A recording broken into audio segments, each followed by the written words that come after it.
అందరికీ నమస్కారం. చిత్తూరు జిల్లా పొంగనూరు శాసనసభ్యులు అలానే ఆంధ్రప్రదేశ్ రాష్ట్ర మాజీ గనుల శాఖ మంత్రులైనటువంటి పెద్దిరెడ్డి రామచంద్రారెడ్డికి సంబంధించినటువంటి భూ ఆక్రమణలు కావచ్చు, అవినీతి అక్రమాలు కావచ్చు, అలానే ఆయనకు సంబంధించినటువంటి ఎర్రచందనం వ్యాపారం కావచ్చు, లేకపోతే గనుల శాఖలో ఆయన ఇష్టారీతిగా వ్యవహరించినటువంటి తీరులు కావచ్చు, ఇలా ఒక్కొక్క అంశాల మీద అనేక ఆరోపణలు గడిచిన 7 నెలల కాలంలో కూటమి ప్రభుత్వం అధికారంలో వచ్చిన నాటి నుంచి వస్తూ ఉన్నాయి.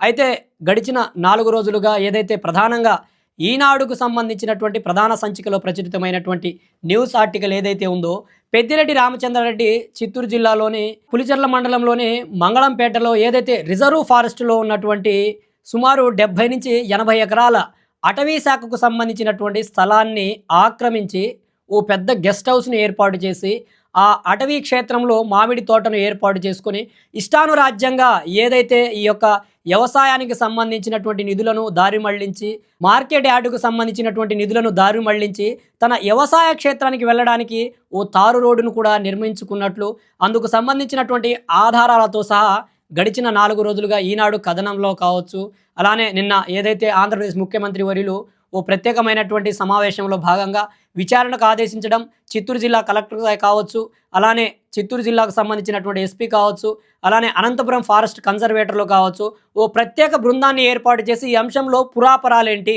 వాస్తవాలేంటి, ఈ వ్యవసాయ క్షేత్రము నిజంగా ఫారెస్ట్ స్థలంలో ఉందా లేకపోతే రెవెన్యూ స్థలంలో ఉందా అనేటువంటి అంశాల మీద లోతైన విచారణ జరపాలని రాష్ట్ర ప్రభుత్వానికి సంబంధించినటువంటి సిఎస్ అయినటువంటి విజయానంద గారు కూడా ఓ ప్రత్యేక బృందాన్ని ఏర్పాటు చేసి విచారణ కొనసాగిస్తూ ఉన్నారు. అయితే ప్రాథమికమైనటువంటి ఆధారాలు, ప్రాథమికమైనటువంటి నివేదిక ఏమంటా ఉందంటే, ఇది పూర్తిగా రిజర్వ్ ఫారెస్ట్లో రెవెన్యూ భూమి ఎక్కడి నుంచి వస్తుంది, అది కూడా ఎకరం కాదు, 2 ఎకరాలు కాదు, 3 ఎకరాలు కాదు, సుమారు 80 ఎకరాల స్థలం. ఓ సామాన్యుడు ఫారెస్ట్ ఏదైతే అటవీ శాఖకు సంబంధించినటువంటి ప్రాంతంలో ఓ చిన్న గుంత తవ్వితేనే రాద్ధాంతం చేస్తుంది ఫారెస్ట్ డిపార్ట్మెంట్. అలాంటిది చుట్టూ రిజర్వ్ ఫారెస్ట్, కనీసం మనుషులు కూడా ప్రవేశించలేనటువంటి రిజర్వ్ ఫారెస్ట్ నడి మధ్యలో 70 ఎకరాల స్థలం ఎక్కడి నుంచి వచ్చింది, అది కూడా రెవెన్యూ స్థలం. ఆ రెవెన్యూ స్థలంలో ఈయన స్వేద తీరడానికి ఓ పెద్ద గెస్ట్ హౌస్ని ఎలా ఏర్పాటు చేశారు? రిజర్వ్ ఫారెస్ట్లో కనీసం మనుషుల యొక్క జనసంచారం కూడా నిషేధించడం జరుగుతుంది కదా, కనీసం మనుషులు కూడా వెళ్ళలేరు కదా. అలాంటి ప్రాంతంలో ఓ గెస్ట్ హౌస్ని ఏర్పాటు చేసుకొని ఇన్ని ఎకరాల స్థలాన్ని, అటవీ స్థలాన్ని ఆక్రమించారు పెద్దిరెడ్డి రామచంద్రారెడ్డి గారు. గడిచిన 5 సంవత్సరాల ప్రభుత్వ కాలంలో ఏదైతే వైఎస్ఆర్సీపీ అధికారంలో ఉన్నప్పుడు ఈయన చేసినటువంటి కార్యకలాపాలు ఒకటా రెండా చెప్పుకుంటూ పోతే కోకొల్లలుగా ఉన్నాయి. సాక్షాత్తు ఆంధ్రప్రదేశ్ ప్రస్తుత ముఖ్యమంత్రి వర్యులు, నాటు ప్రతిపక్ష నాయకుడిగా ఉన్నటువంటి నారా చంద్రబాబు నాయుడు గారు చిత్తూరు జిల్లా పర్యటనకు వెళ్తే అంగళ్ళు ఏదైతే మదనపల్లిలోని అంగళ్ళ వద్ద ఆయన మీద రాళ్ల దాడి చేసినటువంటి ఘటనలు కావచ్చు, అలానే చిత్తూరు జిల్లాలో ప్రధానంగా ఉన్నటువంటి తిరుపతి క్షేత్రం ఏదైతే తిరుమల క్షేత్రంలో ఇష్టానుసారంగా వీరు చేసినటువంటి దోపీలు కావచ్చు, అటు చెవిరెడ్డి భాస్కర్ రెడ్డి, అలానే భూమన కరుణాకర్ రెడ్డితో పాటు ఈ యొక్క పెద్దిరెడ్డి రామచంద్రారెడ్డి ఆధిపత్యంలోనే యావత్ చిత్తూరు జిల్లాని తమ కబంధ హస్తాల్లో పెట్టుకొని ఇష్టానుసారంగా అక్రమాలకు, అవినీతి అరాచకాలకు పాల్పడ్డారు. అలానే గనుల శాఖల్లో తమకు అంగరక్షకులుగా, తమకు అనుకూలంగా ఉన్నటువంటి వ్యక్తులను ఇష్టానుసారంగా ఉద్యోగాలను ఇప్పించుకొని కనీసం వారు ఉద్యోగాలు హాజరు కూడా లేకుండా వారు జీతాలు తీసుకుంటూ పెద్దిరెడ్డి రామచంద్రారెడ్డి అనక, అలానే పెద్దిరెడ్డి తనయుడైనటువంటి మిథున్ రెడ్డి అనక తిరిగేటువంటి వ్యక్తులకు గనుల శాఖలో ఉద్యోగాలను కేటాయించి జీతాలు చెల్లించినటువంటి పరిస్థితులు గడిచిన 5 సంవత్సరాల కాలంలో. నిన్నటి రోజున పెద్దిరెడ్డి రామచంద్రారెడ్డి గారు ప్రెస్ మీట్ని ఏర్పాటు చేసి ఇది కేవలం అసత్య ఆరోపణలు మాత్రమే, ఈ ఆరోపణలో నిజం లేదు, గతంలో కూడా దీని మీద విచారణ జరిగింది, కానీ విచారణలో తనదేది తప్పు లేదు, అన్ని నిబంధనలకు అతీతంగానే ఉన్నాయి, నిబంధనలకు అనుకూలంగానే ఉన్నాయని తన ప్రెస్ మీట్లో తెలియజేశారు. నేను సూటిగా పెద్దిరెడ్డి రామచంద్రారెడ్డి గారిని ఒకటే అడగదలుచుకున్నాను. రిజర్వ్ ఫారెస్ట్లో, మారుమూల రిజర్వ్ ఫారెస్ట్లో, మంగళంపేటకు సంబంధించినటువంటి రిజర్వ్ ఫారెస్ట్లో చుట్టూ అడవి మధ్యలో నీ గెస్ట్ హౌస్ 70 ఎకరాల స్థలం నీ ఒక్కడికి ఎలా వస్తుంది పెద్దిరెడ్డి రామచంద్రారెడ్డి గారు? ఎవరికి లేవు కదా అక్కడ స్థలాలు, మీ ఒక్కరికే ఎలా వస్తుంది? మీరు ఆక్రమించలేదంటారా? ఆక్రమించకపోతే నిన్న జరిగినటువంటి ప్రెస్ మీట్లో అందుకు సంబంధించినటువంటి ఆధారాలను ప్రజల ముందు పెట్టవచ్చు కదా, రాష్ట్ర ప్రభుత్వం దృష్టికి తీసుకువెళ్ళవచ్చు కదా, మీ మీద వచ్చినటువంటి ఆరోపణల్లో నిజం లేదని తేల్చొచ్చు కదా. నిజంగా ఎంత నిస్సిగ్గుగా, నిస్సందేహంగా అబద్ధాలు చెప్తా ఉన్నారంటే, ఈరోజు అధికారం ఉంటే ఏం చేసినా తప్పు లేదనే విధంగా మీరు చేసినటువంటి అవినీతి అక్రమ అరాచకాలకు ఆనాడు ఆంధ్రప్రదేశ్ నాటి ముఖ్యమంత్రి అయినటువంటి జగన్మోహన్ రెడ్డి వంత పలకడం, మీరు ఇష్టానుసారంగా వ్యవహరించడం, అన్ని వ్యవస్థలను కూడా నిర్వీర్యం చేసేసి మీకు అనుకూలంగా మీరు అక్రమంగా ఆ సంపాదన సంపాదించుకోవడం కోసం ఉపయోగించుకున్నారే తప్ప ఈ రాష్ట్ర ప్రజలకు కానీ చిత్తూరు జిల్లాకు మీరు చేయగలిగింది ఏముంది చెప్పండి? అలానే మీకు ఆస్తి లేదా? సంపద లేదా? యావత్ చిత్తూరు జిల్లానే కాకుండా ఇతర దేశాల్లో కూడా మీ వ్యాపారాలు ఉన్నాయి కదా పెద్దిరెడ్డి రామచంద్రారెడ్డి గారు. మీ కొడుకు మిథున్ రెడ్డిని ఒకరోజు కూర్చోబెట్టుకొని అడగండి. మీరేంటి, మీ అవినీతి అక్రమాలేంటి, మీరు చేసినటువంటి హింసాకాండ ఏంటి, మీరు చేస్తున్నటువంటి హత్యా రాజకీయాలేంటి, ఒక్కొక్క వ్యక్తులకు వందేసి పోట్లు పొడిచినటువంటి మీ గత చరిత్ర ఏంటి ఒక్కసారి ఆలోచించుకోండి పెద్దిరెడ్డి రామచంద్రారెడ్డి గారు.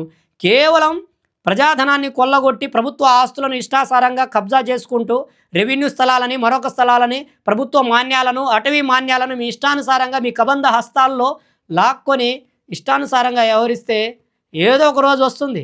ఎల్లకాలం ఒక్కరే ప్రభుత్వాల్లో కొనసాగరు కదా. ఎప్పుడు అధికారం ఒకరికే శాశ్వతం కాదు కదా. ప్రభుత్వాలు మారినప్పుడు తప్పకుండా వాటి మీద కఠినమైనటువంటి చర్యలు ఉంటాయి. ఈరోజు ఆంధ్రప్రదేశ్ ముఖ్యమంత్రి వర్యులు నారా చంద్రబాబు నాయుడు గారు కూడా ఈ అంశాల్లో సాదాసీదగా కాకుండా చాలా కఠినంగా వ్యవహరించాల్సినటువంటి అవసరం ఉంది. ఈరోజు 80 ఎకరాలు అటవీ శాఖకు సంబంధించినటువంటి అటవీ భూమిని ఆక్రమించిన వ్యక్తి మరొక నాడు ప్రభుత్వ స్థలాలను ఆక్రమించలేదంటే ఎవరు నమ్ముతారు? ఈ యొక్క స్థలాలు ఏవైతే ఉన్నాయో పెద్దిరెడ్డికి సంబంధించినటువంటి అవినీతి అక్రమాల మీద సమగ్రమైనటువంటి విచారణ జరిపి ఆయనకు సంబంధించినటువంటి అక్రమ ఆస్తులను, అవినీతి ఆస్తులను ప్రభుత్వం స్వాధీనం చేసుకుని ఆ ప్రాంతంలో ఉన్నటువంటి పేద ప్రజలకు పంచవలసినటువంటి అవసరం ఉంది. ఎందుకంటే ఈ స్థలాలన్నీ కూడా ఎవరో ఒకరి దగ్గర నుంచి, పేదల నుంచి లాక్కున్నటువంటి స్థలాలే. వీటికి సంబంధించినటువంటి అడంగళ్ళు కావచ్చు, వీటికి సంబంధించినటువంటి భూ రికార్డులు కావచ్చు, వీటన్నిటిని పరిశీలిస్తే పురాపరాలు, వాస్తవాలు కూడా ప్రభుత్వం దృష్టికి వచ్చేటువంటి అవకాశం ఉంటుంది. కాబట్టి ఏదైతే ఈ యొక్క విచారణ బృందాన్ని ఏర్పాటు చేశారో ఆ విచారణ బృందం నిష్పక్షపాతంగా ఈ అంశానికి సంబంధించి, ఈ ఫామ్ హౌస్కు సంబంధించి, ఈ మంగళంపేట ప్రాంతంలో రిజర్వ్ ఫారెస్ట్లో ఉన్నటువంటి ఈ యొక్క ఎస్టేట్లకు సంబంధించి పూర్తి వివరాలను ప్రజల ముందుకు తీసుకురావాల్సినటువంటి అవసరం ఉంది, వాస్తవాలతో కూడినటువంటి వివరాలు.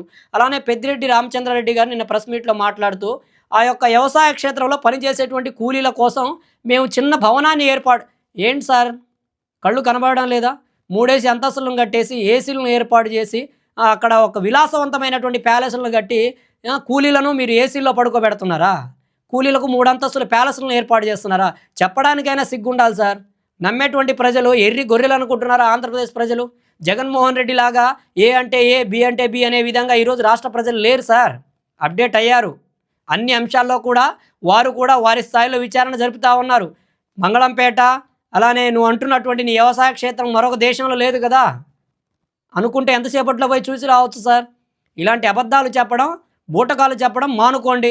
తప్పు జరిగినప్పుడు ఒప్పుకొని ఆ యొక్క ప్రాయశ్చిత్తపడి దానికి సంబంధించి పొరపాటును సరిదిద్దుకునేటువంటి ప్రయత్నం చేయండి. కానీ దాన్ని కప్పిపుచ్చుకోవడం కోసం దాన్ని ఏదో మసిబూసి మారేడుకాయ చేయాలి, లేకపోతే దాన్ని పూర్తిగా నిర్వీర్యం చేయాలనే విధంగా మీ యొక్క విధానాలు ఏవైతే ఉన్నాయో విచారణలో తప్పకుండా బయటకు వస్తాయి.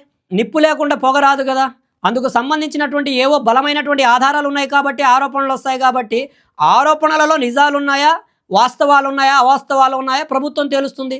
మీ దగ్గర ఎటువంటి ఆధారాలు ఉంటాయి ప్రజల ముందుకు తీసుకురండి, ప్రభుత్వం దృష్టికి తీసుకువెళ్ళండి.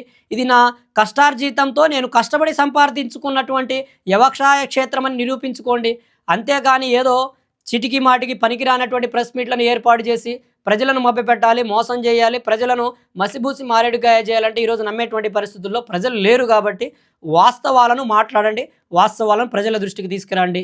ఈ యొక్క 70 నుంచి 80 ఎకరాల వ్యవసాయ క్షేత్రం ఏదైతే రిజర్వ్ ఫారెస్ట్లో ఆక్రమించి ఇష్టానుసారంగా అక్కడ భవంతులను ఏర్పాటు చేసుకుని విలాసవంతమైనటువంటి గెస్ట్ హౌస్లను ఏర్పాటు చేసుకొని ఈ యొక్క వ్యవహార శైలి పెద్దిరెడ్డి రామచంద్రారెడ్డికి చెందినటువంటి వ్యవహార శైలి ఏదైతే ఉందో దీంట్లో రాష్ట్ర ప్రభుత్వం కఠినంగా వ్యవహరించి బాధ్యులు ఎంతటి వారివైనా సరే వారి మీద కఠినమైనటువంటి చర్యలను చేపట్టాలని రాష్ట్ర ప్రభుత్వాన్ని నేను విన్నవించుకుంటున్నాను. జై భీమ్, జై భారత్, జై హింద్.